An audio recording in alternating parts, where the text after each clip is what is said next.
Today I'm going to be talking about 52 different ways that you can boost your testosterone by avoiding endocrine disrupting chemicals. Now, before we go any further, I just want to take 2 seconds to introduce myself.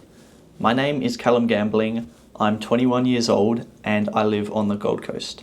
Last year in 2024, I managed to boost my testosterone from 545 nanograms per deciliter all the way up to 871. This happened due to a number of factors such as optimizing my diet, taking the right supplements for my body, getting the right amount of sleep, training, and also cutting out endocrine disrupting chemicals from my lifestyle. I am in my second of 3 years studying clinical nutrition, so when it comes to talking about our body's biochemistry, the way our organs interact, dietary and supplemental recommendations, I'm not just making this stuff up. Now, you might have just heard me talk about endocrine disrupting chemicals and wondered what the hell is Callum talking about. Let me explain. Endocrine disrupting chemicals are synthetic or natural chemicals that interfere with the endocrine system in our body. They can mimic, block, or alter hormone production, transport, and signaling, and can affect hormones like testosterone, estrogen, thyroid, insulin, and many more. Having high amounts of endocrine disrupting chemicals in our body has all sorts of negative consequences when you are a man. It can lower your testosterone, lead to infertility, obesity, thyroid issues, mood disorders, and it's not just men that are affected as well. It can also have a negative impact in women and lead to things such as breast cancer and PCOS. There are many, probably thousands of different endocrine disrupting chemicals that we are exposed to on a yearly basis. However, the most common ones are phthalates, BPAs or BPSs. I'm sure you've heard about like BPA-free water bottles and that sort of stuff before. That's what I'm talking about. You've also got parabens, triclosan, PFAS, which are basically like flame retardants and things like that, I think. I could be wrong, I don't know. I'll have to double check that. You've got pesticides, dioxins, and many, many more. Over the last few months, I have put together the most comprehensive guide on how to cut out these endocrine disrupting chemicals from your life. I've broken it up into 3 sections talking about things you can change in your bathroom, your bedroom, and your kitchen, and why they are bad for you, and recommendations that you can actually take to minimize these estrogenic effects that these endocrine disrupting chemicals have on our body. And it's completely free. I'll leave it down below, the first link in the description for you to download. And also, in case you were wondering what type of endocrine disrupting chemicals we are actually being exposed to on a daily basis, I've got a list of the 20 or 24 most common ones we're being exposed to, what they are, how they affect our body, and what common things you can actually find them in. So I'm just going to pause and wait for 10 seconds while you download this endocrine disrupting chemical checklist and bring it up next to you on your computer. And then once you've got that all done and downloaded, I'll move on with the next stage of this video. Okay, have you downloaded it yet? Let's get into it. So this is a list of all the different EDCs or endocrine disrupting chemicals you can be exposed to in your bathroom. Your shampoo and conditioner, soap, skincare routine, sun cream, deodorant, toothbrush, toothpaste, mouthwash, floss, shaver and shaving cream, towels, shower filter, cologne, natural cleaning products, natural oil diffuser, and toilet paper can all have endocrine disrupting chemicals in them, and there are plenty of changes you need to make in your bathroom that help cut out all of these endocrine disrupting chemicals you are being exposed to on a daily basis. Again, my guide has all of these problems listed on the database, and then when you click on each one, it'll actually show you why they're bad, what endocrine disrupting chemicals are in the product, and what changes you can actually make to lower your toxic load. When it comes to your bedroom, endocrine disrupting chemicals can be found in your underwear, your socks, your shirts, shorts, sportswear, washing up liquid or clothes washing liquid, your bed sheets, pillows, mattresses. You can also use a light alarm clock instead of a regular clock. You can remove your phone and other electronic devices from your bedroom.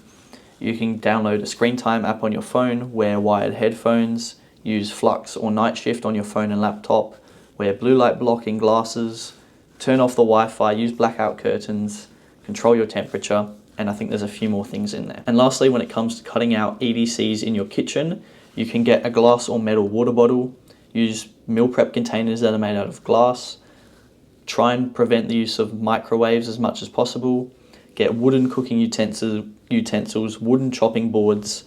You can get a high quality water filter. You can use stainless steel or cast iron frying pans and other pans to cook your food in. You can get dish soap, cleaning materials, dishwashing pods that are all free of endocrine disrupting chemicals. And when it actually comes to your diet, you can cut out canned or farmed fish. You can get wild and pasture raised animals. You can get high quality saturated fat cooking oils. You can learn about the Dirty Dozen and Clean 15, cut out soy products, and also canned foods which contain BPA in their lining. I know I just went through everything super quickly, so again, if you want more information, just check out my guide down below. There's a very simple checklist. You can tick everything off once you've completed it, and then it'll go to the completed section of the guide, and then you can see what other changes you need to make to cut out these endocrine disrupting chemicals, which will boost your testosterone. Now, you're probably wondering, Callum, what if I like my toothpaste? Or Callum, what if I like my conditioner? There are plenty of other things that you can do when these endocrine disrupting chemicals actually enter our body. So first of all, I want to talk about how they enter our body. There's basically three ways. They can either enter our body through breathing them in. So like if you're breathing in petrol, that's an example. You can absorb them, so by putting like moisturizer on your skin, and by eating or drinking them. They're the three ways in which these toxins can enter our body. And they basically get taken to our liver to then be broken down into less harmful intermediates and then excreted out of our body by three different ways. However, if our liver is burdened or not working properly, all of these endocrine disrupting chemicals or toxins get stored in our body fat, and we store them there because it's quite safe and they're not going to actually harm our body in any way. And the reason why we do that is that our body hopes in the future our liver will be working properly.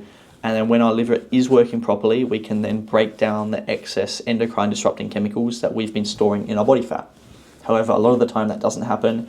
People's livers are chronically not working properly, and it leads to them storing more and more toxins in their body fat, which leads to them putting on more body fat, which leads to more toxins being stored there. And it's just this really bad cycle that negatively influences your testosterone levels and makes it harder and harder for you to actually lose weight. If our liver is working properly, however, then these toxins will be excreted either through our urine, our sweat, or in our stool.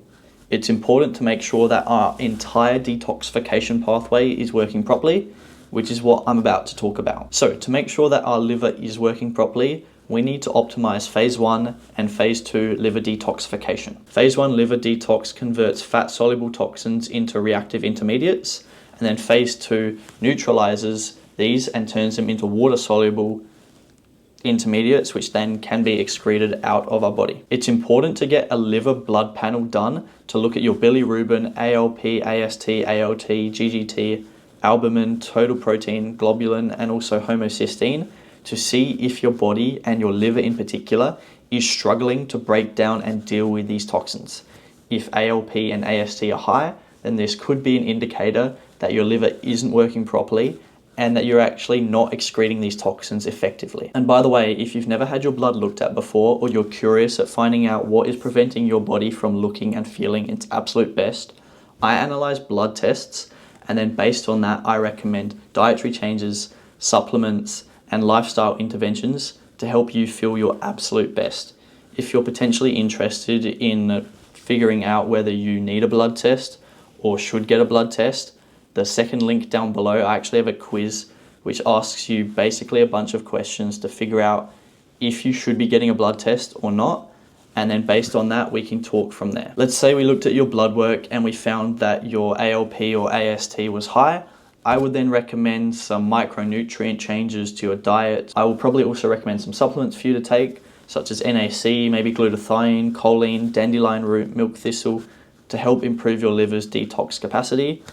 There's no point in actually taking these supplements because they are just as expensive, if not more expensive, than actually getting a blood test.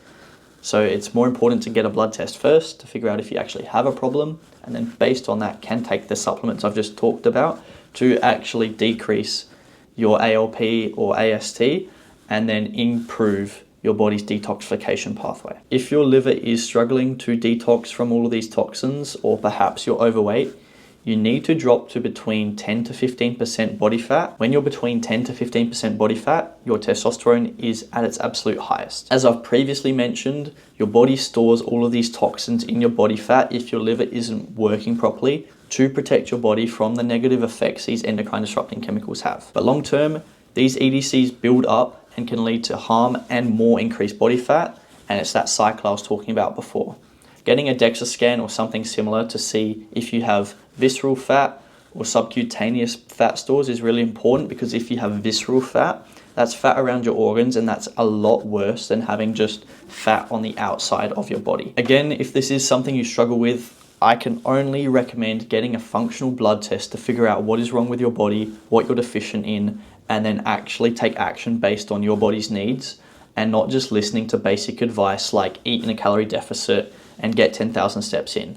Of course, don't get me wrong, doing those things will probably help you lose weight if you are overweight, but the reason you're overweight is probably because there's a dysfunction in your body, and getting a functional blood test to figure out what that dysfunction is honestly the fastest and cheapest way of figuring out why you are the way you are.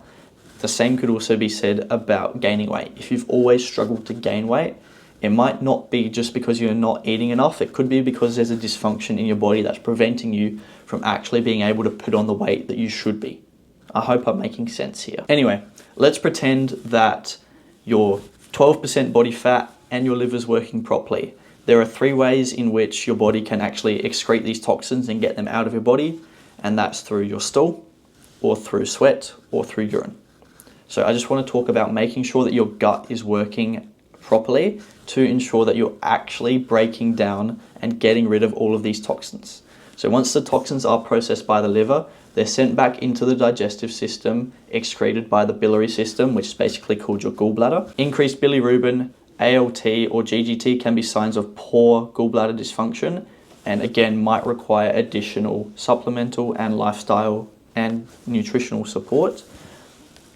If you suffer from constipation or you have leaky gut, which is a gut problem that affects a lot of people these days, it can actually lead to the reabsorption of these endocrine disrupting chemicals and their intermediates back into the body, which just puts further stress on your liver and again starts the whole cycle all over again. I do know that eating fermented foods such as sauerkraut, kimchi, and also raw carrots can actually help break down and destroy these endocrine disrupting chemicals in our gut, which is really cool because it promotes certain bacteria in our gut that actually eat BPA, which when I first read about that, I thought was super fascinating. They've actually found high concentrations of these microbiota in people that live longer. Lastly, if you suffer chronically from constipation or diarrhea, or you have bloating, or you get excessive gas, or you just feel like you have brain fog or abdominal discomfort, it might also be worth getting some microbiome and stool testing to figure out why your digestive tract isn't working as it should be. And then based on that, I can then recommend some more foods to eat, some supplements to take, and just lifestyle things to do. Okay, and lastly, if you're cutting out as many endocrine disrupting chemicals as possible, and your liver is working properly, and you're below 15% body fat, and your digestive system is working properly, then it is so crucial to sweat out these excess endocrine disrupting chemicals in the sauna. So EDCs like BPA, phthalates, and heavy metals can be excreted through sweating in the sauna. Sauna has so many health benefits. It can boost your circulation, lymphatic drainage, and trigger heat shock proteins, which are super beneficial for our health and longevity. Using the sauna for anywhere between 60 to 120 minutes in a week is optimal. So this could be like 3 20-minute sessions, or maybe, 4 25-minute sessions, whatever is comfortable for you, has been shown to be optimal for getting rid of these endocrine disrupting chemicals and actually just improving your health in so many other metrics. The only other thing that I will mention before we finish off this video is you need to make sure that your kidneys are working fine as well, to make sure that you're also excreting these endocrine disrupting chemicals out in your urine. I believe I made a video talking a bit more about this. I will leave it linked down below. I'll leave it as the 3rd link if you want to check that out. And yeah, that's pretty much it. That is 52 ways to boost your testosterone by cutting out all the endocrine disrupting chemicals and making sure that if after you've cut out those chemicals, you're still being exposed to some, that your liver's working properly, you have proper ways to excrete these toxins, and you're not storing them in your body fat. Make sure you download your free endocrine disrupting chemical guide in the description. It's the first link. And with that being said, I will speak to you very soon. Take care. Ciao.